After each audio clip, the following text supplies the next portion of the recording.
பரதன் டைரக்ஷன்ல நம்ம இளைய தளபதி விஜய் நடிச்சு பொங்கல் 2017க்கு ரிலீஸ் ஆன படம் பைரவா.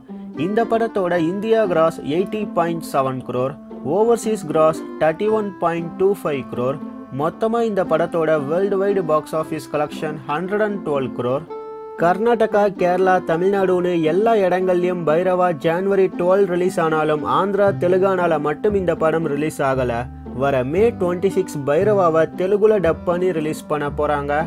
அதனால ஆந்திரா, தெலுங்கானால உள்ள விஜயோட ஃபேன்ஸ்லாம் ரொம்ப ஹாப்பியா இருக்காங்க. இதே மாதிரி சினிமா நியூஸை நீங்க பார்க்க சப்ஸ்கிரைப் பண்ணுங்க ட்ரெண்ட்ஸுட் டிவிக்கு.